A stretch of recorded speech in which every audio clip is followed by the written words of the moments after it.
요한이 그 반모섬에서 보았던 그 환상, 그것이 오늘 우리에게까지 전해지고 우리가 오늘 그 예수 그리스도가 다시 오실 그 날을 준비할 수 있다는 것이 얼마나 큰 축복인지 모릅니다. 그래서 우리가 마지막 날 당황할 필요가 없습니다. 말씀을 사모하는 자는 마지막 때에 절대 당황하지 않습니다. 오늘 말씀을 통해서 우리에게 다시 오시는 그 예수님의 모습, 여러분 잘 기억하시면서 이 말씀을 오늘 묵상하시길 바랍니다. 먼저 오늘 본문 말씀에 예수님의 이름이 4가지 등장합니다. 11절에서 16절 본문에 등장하는데요. 저희가 이 본문을 다시 한번 읽을 때에 예수님의 이름 4가지를 한번 어떤 이름으로 오시는지 잘 찾아보시면서 읽으시기 바랍니다. 11절부터 16절까지 함께 읽읍시다. 시작. 나는 하늘이 열려 있는 것을 보았습니다. 흰 말이 있고 그 위에 탄 사람이 있는데 그의 이름은 충성과 진실입니다. 그는 공의로 심판하고 싸우시는 분입니다. 그의 눈은 불꽃 같고 그의 머리에는 많은 면류관이 있으며 그 자신 외에는 아무도 알 수 없는 이름이 쓰여 있습니다. 그는 피로 물든 옷을 입고 있고 그의 이름은 하나님의 말씀입니다. 하늘에 있는 군대가 희고 깨끗한 고운 삼배를 입고 흰말들을 타고 그를 따르고 있습니다. 그의 입에서는 예리한 칼이 나오는데 그는 그것으로 나라들을 치려고 합니다. 그가 친히 쇠 지팡이로 그들을 다스리며 친히 전능하신 하나님의 맹렬한 진노의 포도주 틀을 밟을 것입니다. 그의 옷과 넓적 다리에는 왕의 왕 주의 주라는 이름이 쓰여 있습니다. 아멘. 감사합니다. 제가 좀 이름이 나올 때는 강조해서 읽었는데 4가지 이름을 잘 찾으셨는지요?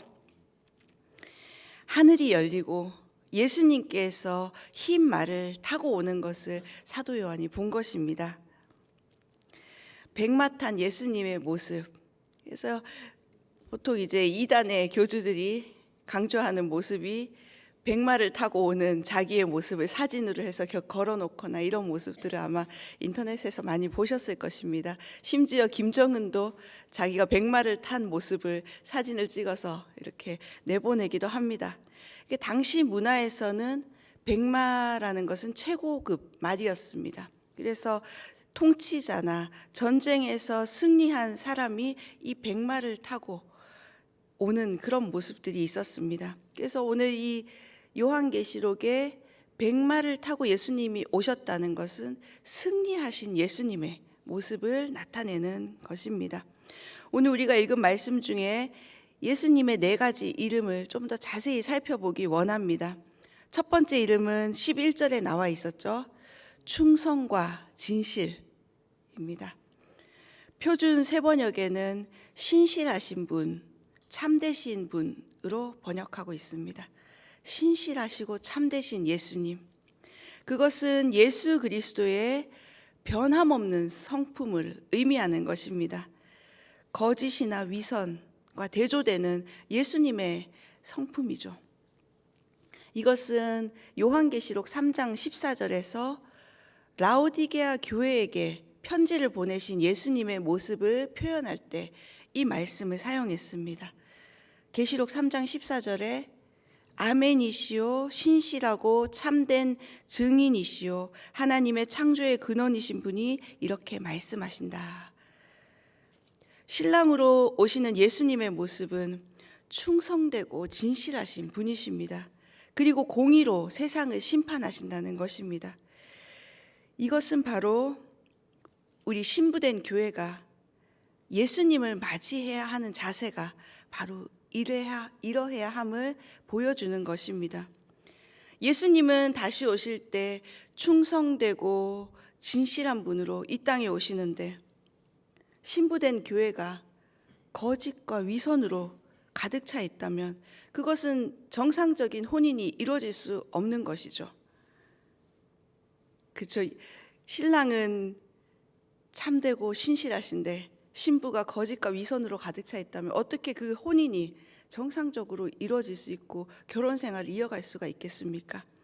우리가 이 땅에서 하는 이 믿음 생활은 바로 이 충성되고 신실하신 예수님을 만날 때까지 우리가 그렇게 준비되어져야 된다는 그 목표 지점을 이야기하고 있는 것입니다. 그래서 라오디게아 교회에 예수님이 하신 말씀이 차든지 뜨겁든지 하라. 그렇게 경고한 것이죠. 예수님을 맞이하는 우리의 자세는 바로 이 예수님이 충성되고 진실되셨던 것처럼 우리가 바로 그런 모습으로 마지막 때에 예수님을 맞이해야 된다는 것입니다. 이제 두 번째 예수님의 이름은 무엇이라 나와 있었습니까? 12절에 나오죠. 그 자신 외에는 아무도 알 수 없는 이름으로 표현됩니다. 예수님의 이름을 다 알 수가 없다는 것입니다. 그것은 바로 우리가 제한할 수 없는 바로 초월적인 예수님, 초월적인 분으로 오신다는 것입니다. 12절에는 또 그 눈이 불꽃 같다고 묘사하고 있어요. 그래서 이것은 모든 것을 꿰뚫어 보는 통찰력, 불과 같이 맹렬한 심판을 내리신다는 것을 의미하는 것입니다. 또 머리에 많은 면류관이 쓰고 있다고 표현하고 있습니다. 그것은 셀 수 없는 많은 나라들, 모든 나라를 예수님이 다스리고 있다. 만왕의 왕이라는 의미입니다. 우리가 기존에 그 12장에서 등장한 용은 7개의 관을 쓰고 있었고 또 13장에 등장하는 짐승은 10개의 관을 쓰고 있었던 것을 우리는 보았습니다. 그것은 그 짐승과 용은 제한적인 나라, 고작 10개, 7개밖에 다스리지 못하지만 우리 예수님은 만왕의 왕으로 영원한 통치자로 전 우주의 통치자로 이 땅에 오신다는 의미입니다. 세 번째 예수님의 이름은 우리 13절에 나와 있죠. 어떻게 나와 있습니까? 세 번째 이름은 하나님의 말씀이라는 것입니다. 우리가 요한복음 1장 1절에도 예수님에 대해서 설명할 때 이렇게 말씀하고 있습니다. 태초에 말씀이 계셨습니다. 그 말씀은 하나님과 함께 계셨고 그 말씀은 하나님이셨습니다. 라고 요한복음에는 명확하게 예수님을 말씀으로 표현하고 있습니다. 그것은 바로 예수님은 하나님과 같이 거룩한 신이시고 신성과 그리고 창조 사역을 함께 하셨던 분, 그리고 구속 사역을 하시는 예수님으로 표현하는 것입니다. 우리 예수님께서 이 땅에 다시 오실 때 14절에 보면 하늘에 있는 군대가 희고 깨끗한 고운 삼배 옷을 입고 예수님과 같이 흰 말을 타고 이 땅에 온다는 그 표현을 하고 있습니다. 이거 한번 상상해 보십시오. 예수님이 앞장서서 흰 말을 타고 오시는데 그 뒤에 또 많은 사람들이 흰 말을 타고 따라오는 그 하나님의 군대의 모습. 마지막 때 예수님이 그런 모습으로 오신다는 것입니다. 그 군대는 바로 순교한 성도들, 부활한 성도들을 의미합니다. 계시록 14장에 14만 4천 명이라는 그런 하나님의 군대를 의미하는 것이죠. 또 15절의 말씀을 한번 보시면 예수님의 입에서 나오는 예리한 칼이 그 나라들을 친다라고 표현합니다. 하나님은 그 말씀으로 세상을 창조하셨죠. 말씀. 그것처럼 예수님의 입에서 나오는 그 검으로 세상을 다스리신다. 세상을 물리치신다는 것입니다. 지금도 말씀은 우리 심령 안에 헛되고 악한 것을 물리치는 강력한 힘이 있습니다. 히브리서 4장 12절 말씀 우리 성도님들 잘 아시죠? 하나님의 말씀은 살아있고 힘이 있어 양날선 어떤 칼보다도 예리하여 혼과 영과 관절과 골수를 찔러 쪼개기까지 하며 마음의 생각과 의도를 분별해낸다고 말씀을 명확하게 이야기합니다. 예리한 칼, 이것은 바로 하나님의 말씀을 상징합니다. 말씀이 바로 심판의 도구가 된다는 것입니다. 우리가 이렇게 매일 말씀 읽고 묵상하는 이유가 무엇입니까? 미리 말씀의 수술을 받는 것입니다. 마지막 날에 예리한 칼로 내침을 당하여 죽는 것보다 우리가 오늘 하루하루를 살아갈 때 말씀의 치료, 말씀의 능력으로 정말 그 하나님 앞에 나간다면, 우리가 하나님의 말씀으로 수술받는다면 우리는 더욱더 예수님을 닮아가는 성품으로 자라날 수 있는 것입니다. 말씀을 들었는데 모른 척하고, 오늘 주님이 말씀을 주시는데 내 고집대로 버티다 보면 마지막 심판 때에 그 예리한 칼로 내침을 받게 된다는 것입니다. 마지막에 적들을 물리치는 것이 얼마나 처참한지 15절 하반절에 나옵니다. 부러지지도 않는 쇠지팡이로 나라들을 다스리신다는 것이에요.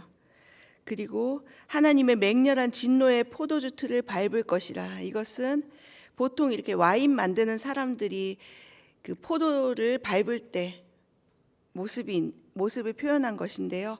포도가 형체도 없이 뭉개진다는, 으깨지는 그 모양을 나타낸 것입니다.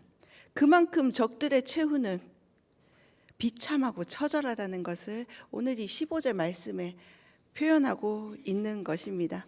이렇게 세 번째 이름까지 저희가 살펴봤는데요. 네 번째 이름은 16절에 나오죠. 16절에 네 번째 이름, 왕의 왕 주의 주라는 예수님의 이름입니다.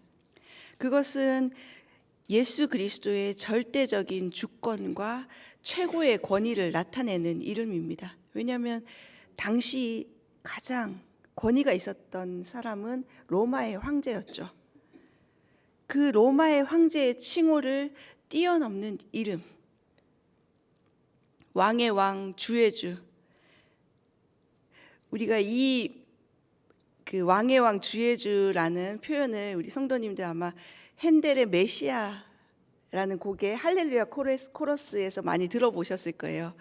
할렐루야 코러스 할 때 왕의 왕 주의 주 이런 그 표현이 있거든요. 이 부분이 있는데 요한계시록의 이 장면을 핸델이 찬양으로 표현한 것이죠. 이제 2007년도 그 러브소나타 동경 대회가 사이타마 슈퍼 아레나라는 곳에서 있었습니다. 그 경기장이 지금도 한류 그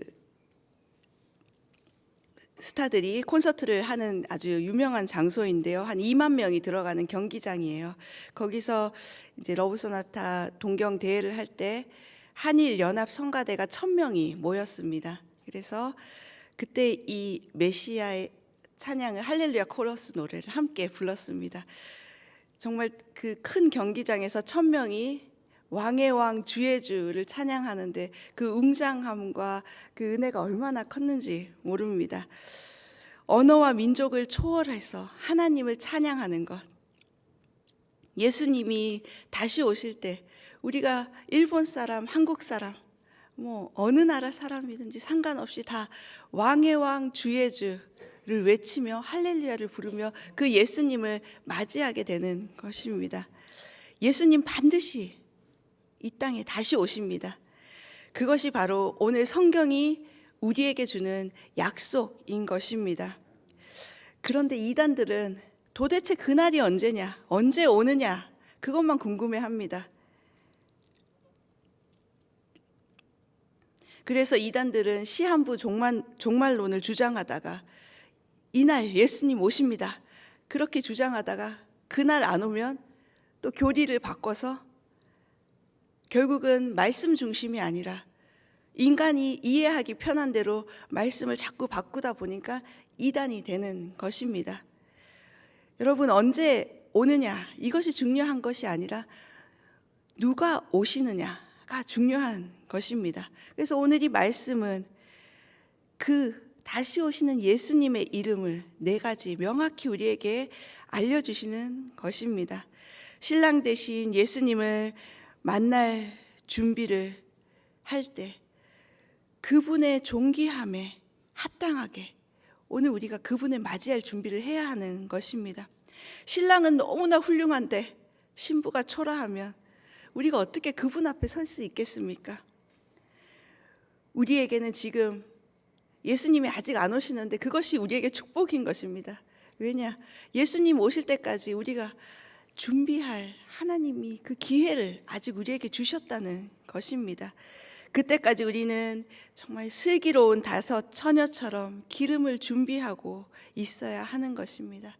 세상의 즐거움, 영적 무지에 빠지게 되면 예수님 오시는 거 재림에도 관심도 없어지고 깨닫지도 못하며 하루하루 살아가는 일에 분주하여서 그저 근심만 쌓이게 되는 것입니다. 그러므로 너희는 깨어 있으라. 너희 주께서 어느 날에 오실지 알 수 없기 때문이다. 다시 오시는 우리 예수 그리스도의 이름, 이 네 가지 이름을 기억하면서 우리 오늘도 정말 그 준비된 신부로 예수님 찬양하며 오늘 하루 살아가시길 바랍니다. 오늘 이제 17절 18절 말씀을 한번 다시 읽어봅시다. 17절 18절 말씀 시작. 그러고 나서 나는 한 천사가 태양 안에 서 있는 것을 보았습니다. 그는 공중에 나는 모든 새들에게 큰 소리로 외쳤습니다. 오라, 너희는 하나님의 큰 잔치에 모여 왕들의 살과 장군들의 살과 장사들의 살과 말들과 그 위에 탄 사람들의 살과 자유인이나 종이나 작은 사람이나 큰 사람이나 모든 사람들의 살을 먹으라. 아멘. 오늘 이 천사가 태양 안에 서 있는 모습을 보게 됩니다. 이것은 이제 태양은 지구 어디에 있어도 볼 수 있는 것이죠. 그래서 한 천사가 태양 안에 서 있다는 것은 모든 사람들이 이것을 보게 된다는 상징적인 의미입니다.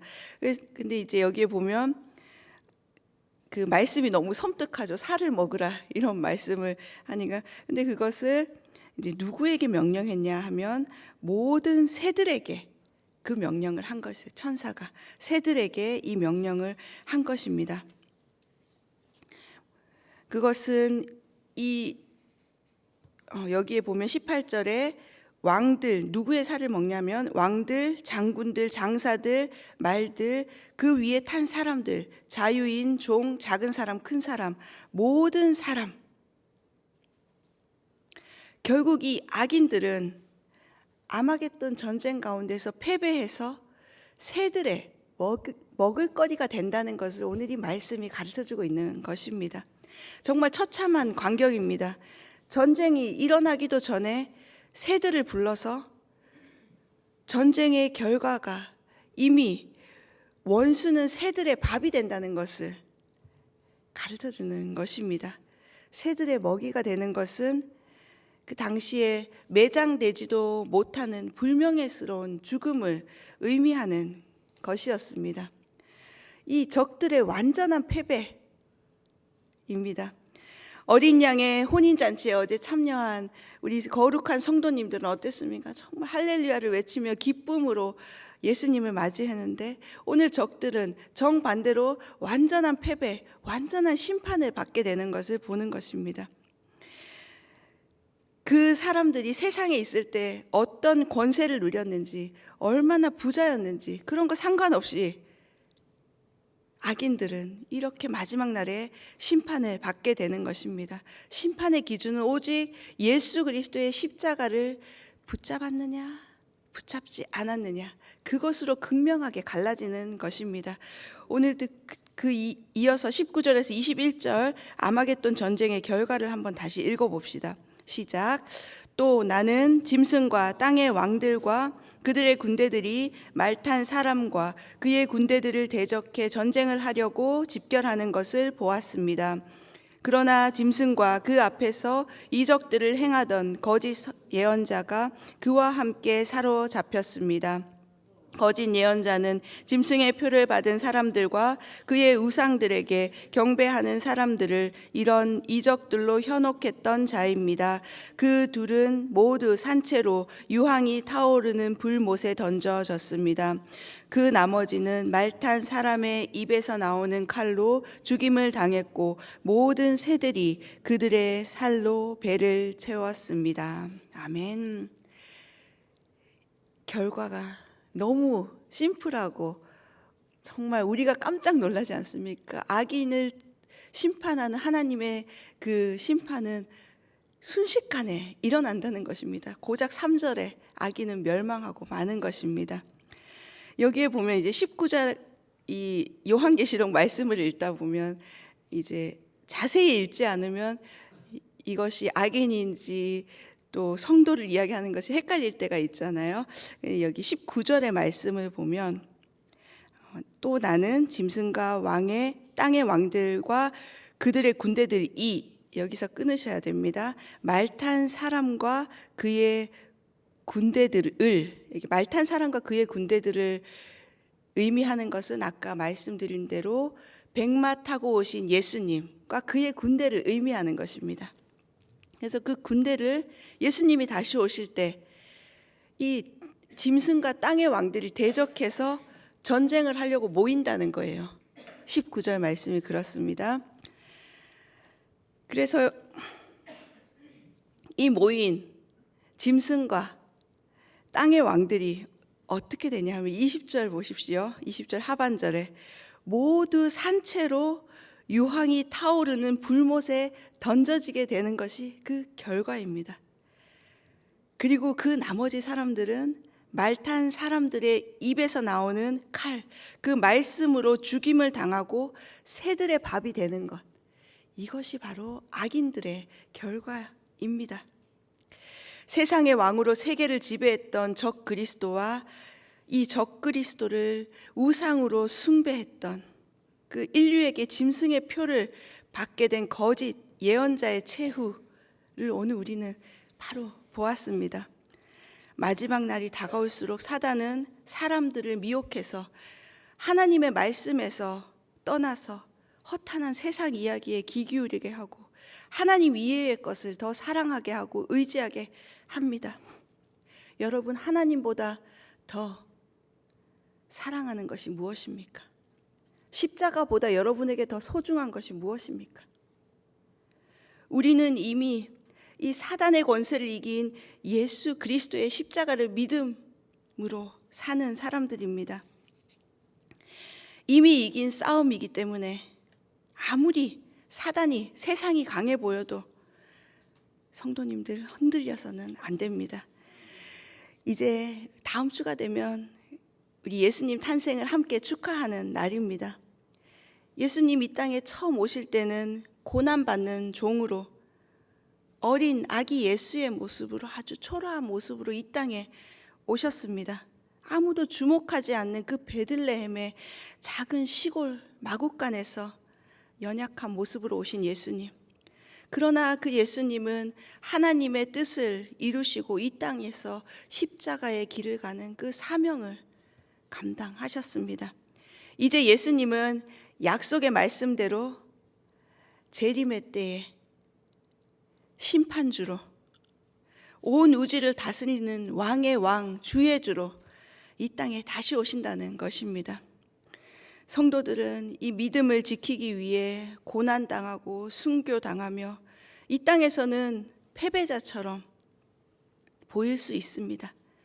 그러나 예수님 다시 오실 때 하나님의 군대로 진정한 승리를 우리가 맛보게 된다는 것이 오늘 말씀입니다. 아마겟돈 전쟁은 이 백마를 탄 예수 그리스도의 완전한 승리로 끝납니다. 우리의 믿음이 바로 여기에 있는 것입니다. 지금은 아무도 인정하지 않는 듯 세상에서는 허무하다, 소용없다 해도 우리는 이미 이긴 자의 약속을 받은 사람들입니다. 성도님도 오늘 베드로전서 1장 7절에서 9절 말씀을 제가 읽어드리겠습니다. 한번 들어보십시오. 베드로전서 1장 7절에서 9절 말씀에 그것은 여러분이 당하는 믿음의 시련이 불로 단련해도 없어질 금보다 더 귀해 예수 그리스도께서 나타나실 때 칭찬과 영광과 존귀를 얻게 하려는 것입니다. 여러분은 그리스도를 보지 못했으나 사랑합니다. 지금도 여러분은 그분을 보지 못하지만 믿고 말할 수 없는 영광스러운 기쁨으로 즐거워합니다. 이는 여러분이 믿음의 결과로 영혼의 구원을 받기 때문입니다. 오늘 우리가 예수 그리스도를 보지 못했으나 예수님만 사랑하기 바랍니다. 우리의 믿음의 결과는 영혼의 구원입니다. 우리 예수님 다시 오실 때 칭찬받는 승리의 주인공으로 설 날을 기대하면서 오늘도 믿음으로 담대하게 살아가는 성도님들 되시길 주님의 이름으로 축복합니다.